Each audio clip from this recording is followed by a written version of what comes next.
Saya nonton video Pak Prabowo yang terbaru yang membahas tentang Pak Prabowo memperoleh informasi dari bawahannya, dan Pak Prabowo berharap itu bukan laporan palsu. Dapat laporan, mudah-mudahan ini laporan benar.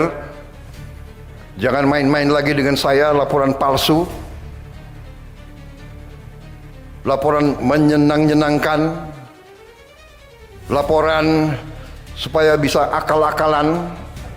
Saya kasih peringatan keras ini. Nah, tentu saya juga bisa memahami betapa sulitnya Pak Prabowo di dalam memanajemen informasi, karena Pak Prabowo berada di struktur pemerintahan tertinggi, sehingga butuh manajemen informasi dari orang yang dapat dipercaya dan sebagai filter tentunya. Ini saya tidak tahu Pak Prabowo sudah menerapkan atau tidak ya. Tapi kalau dilihat dari video Pak Prabowo sepertinya belum. Sepertinya ya, untuk pastinya saya tidak tahu. Kita asumsikan saja Pak Prabowo belum mengimplementasikan ini. Ini saya dapat dari sebuah literatur yang saya juga lupa namanya literaturnya, tentang bagaimana pemimpin memanajemen informasi, memperoleh informasi. Nah, salah satu hal taktis yang pernah dilakukan oleh seorang presiden atau seorang CEO terkemuka di dunia itu adalah membuat satu tim yang itu khusus menyampaikan hal-hal negatif, kritik, pandangan-pandangan tidak enak dan sejenis itu tanpa filter. Jadi sudah jujur aja gitu. Tapi itu tim khusus, tidak campur dengan tim lain atau orang lain. Jadi tim itu betul-betul hanya fokus pada hal-hal negatif, hal-hal buruk atau kritik-kritik atau hal-hal yang tidak menyenangkan.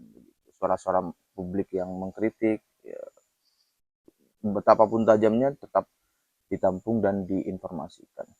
Jadi tim ini memang tim khusus suara negatif dan tidak tercampur dengan tim yang lain. Nah, itu saya kira bisa diimplementasikan oleh Pak Prabowo begitu. Kalau masalah, oh iya itu dulu. Sebelum ke lain, nah tim ini ya memang sudah diberikan mandat, tugasnya hanya begitu. Lalu ya ada entah gentle agreement atau kontrak sosial antara Pak Prabowo dengan tim itu, bahwa tim tersebut diizinkan, bahkan diwajibkan untuk menyampaikan hal-hal negatif tersebut yang ada di realitas secara apa adanya, tanpa perlu ada kesungkanan atau resistensi psikologis dan seterusnya. Ini penting karena budaya Indonesia, budaya bangsa Nusantara itu kan, satu, tidak enakan, dua, suka menghalus-haluskan artikulasi realitas ke kata-kata yang uh, mungkin mendistorsi realitas itu sendiri. Dan Pak Prabowo kan juga kurang menyukai itu menurut saya ya. Seperti kalau orang miskin kemudian oleh satu lembaga diganti namanya menjadi aspiring middle class misalnya. Dan Pak Prabowo itu pernah saya nonton itu ceramah, ya udah kalau miskin miskin aja, nggak usah dihalus-haluskan atau bagaimana. Nah, semacam itu perlu ada kontrak sosial seperti itu sehingga tim tersebut tidak takut menyampaikan secara apa adanya. Pak, brutal truth, brutal honesty gitu. Jadi semakin semakin brutal truth yang dia sampaikan dan itu terkonfirmasi di realitas, semakin tim ini memperoleh imbalan yang tinggi begitu Pak. Meritnya begitu, meritokrasinya itu begitu. Sehingga tim ini berlomba-lomba menyampaikan sesuatu secara apa adanya, yang pahit-pahit itu. Tidak dihalus-haluskan, tidak didistorsi dengan bahasa-bahasa yang terselubung, tidak terhambat oleh budaya sopan santun, tata krama dan lain sebagainya. Ini penting sebagai seorang pemimpin tertinggi untuk mendekati realitas sampai sedekat-dekat mungkin secara objektif realitas itu secara apa adanya.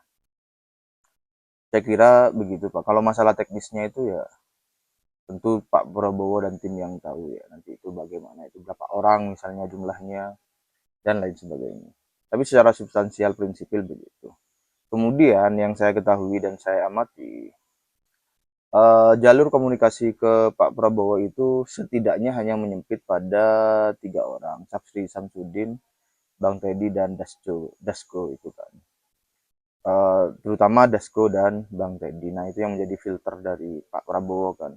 Nah tim ini di luar 3 pintu itu, ini khusus untuk yang buruk-buruk gitu. Dan kalau bisa memang bukan orang yang berelasi dari 3 orang ini, supaya fair, objektif gitu, menyampaikannya itu tanpa beban.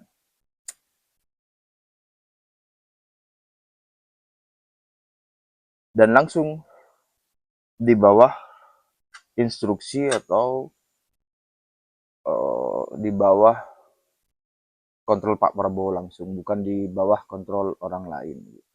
Atau tidak di bawah kontrol orang kepercayaan Pak Prabowo, tapi langsung gitu. Karena tugasnya itu menyampaikan hal-hal buruk aja dan tidak apa-apa.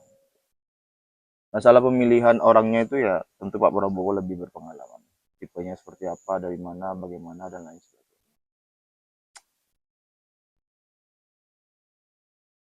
Saya kira gitu, gitu Pak Prabowo. Mudah-mudahan sedikit banyak bisa membantu mengenai hal tersebut, dan saya berempati dengan problem filtering komunikasi atau filtering manajemen informasi semacam itu. Dan ya saya juga mengerti bahwa itu dialami oleh banyak pucuk pimpinan. Terima kasih. Assalamualaikum warahmatullahi wabarakatuh.